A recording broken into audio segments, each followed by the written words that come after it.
Hey friends, in this video, we'll explore a dramatic turning point in Indian history, the emergency of 1975. From political turmoil to the changes that followed, stay tuned to see how this period reshaped India's democracy. June 1975 was a turning point in Indian history, and it all started with a hot, restless night.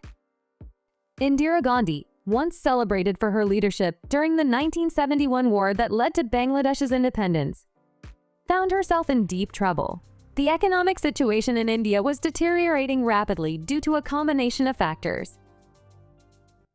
After the 1971 Bangladesh Liberation War strained the economy, rising oil prices, food shortages, and poor management led to inflation, job losses, and strikes.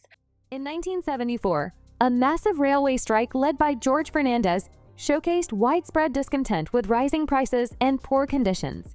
Around the same time, Gujarat state government was dismissed and placed under president's rule due to allegations of corruption, fueling political instability. The situation worsened when opposition leader Raj Narain challenged Indira Gandhi's 1971 election victory.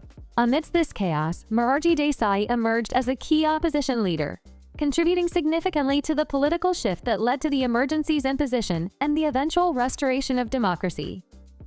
Public frustration grew as opposition leader Jayaprakash Narayan demanded a total revolution and Indira Gandhi's removal. On June 12, 1975, the situation took a dramatic turn. The Allahabad High Court delivered a bombshell verdict. Indira Gandhi was found guilty of electoral malpractices from her 1971 campaign. The court invalidated her election and barred her from holding public office for 6 years. This verdict was a massive blow to Indira's position, and the opposition seized the moment, with demands for her resignation echoing across the country. Despite mounting pressure and warnings from her advisors, including her son Sanjay Gandhi, Indira refused to step down. In a desperate bid to cling to power, Indira called a late-night meeting on June 25, 1975. At 11:45 p.m., President Fakhruddin Ali Ahmed acted on Indira's advice, signed the proclamation declaring a state of emergency under Article 352 of the Indian Constitution, citing internal disturbances. The President has proclaimed emergency. This is nothing to panic about. This move effectively suspended India's democratic processes. The next day, the government cracked down hard. Opposition leaders, including Jayaprakash Narayan and Atal Bihari Vajpayee, were arrested, and thousands of activists, students, and journalists were detained under the Maintenance of Internal Security Act. The press was muzzled, newspaper offices were raided, and any criticism of the government was banned.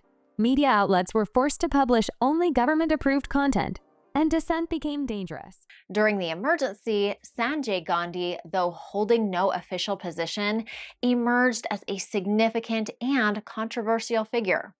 He drove several drastic policies, including the forced sterilization campaign aimed at controlling the population. The campaign was executed with harsh methods. Many people, especially from poorer communities, were coerced or tricked into undergoing sterilization procedures. Often, these procedures were performed in unhygienic conditions and without proper consent. The campaign's brutal approach, driven by high targets and pressure on officials, led to widespread public outrage and criticism. It became a symbol of the regime's disregard for individual rights and highlighted the severe human rights abuses of the emergency period. For ordinary Indians, life during the emergency was marked by fear and uncertainty.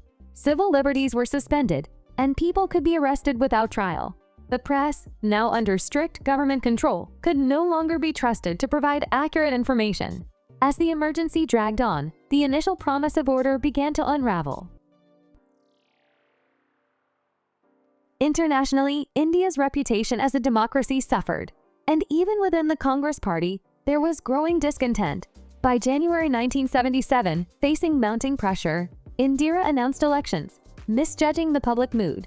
The general elections held in March 1977 resulted in a resounding defeat for Indira and the Congress Party. The Janta Party, led by many of those imprisoned during the emergency, won a landslide victory. Indira lost her seat, and Morarji Desai became the new prime minister. However, the story did not end there.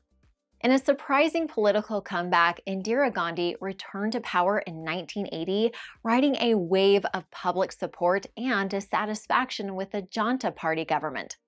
Her return marked a new chapter in Indian politics, but the scars of the emergency remained deeply etched in the nation's consciousness.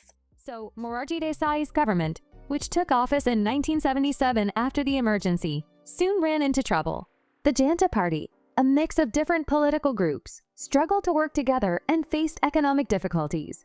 Infighting, particularly with Charan Singh, a prominent rural leader and rival within the party, and defections weakened Desai's position. By July 1979, Desai had to resign. Charan Singh briefly became prime minister, but couldn't maintain a stable government. In the January 1980 elections, Indira Gandhi and the Congress Party made a strong comeback, winning decisively and returning to power. Indira Gandhi led the country until her assassination in 1984. The emergency in India highlighted how fragile democracy can be. It serves as a global reminder of the importance of safeguarding individual rights and a free press. India's return to democracy proves that strong democratic values can overcome even the darkest times.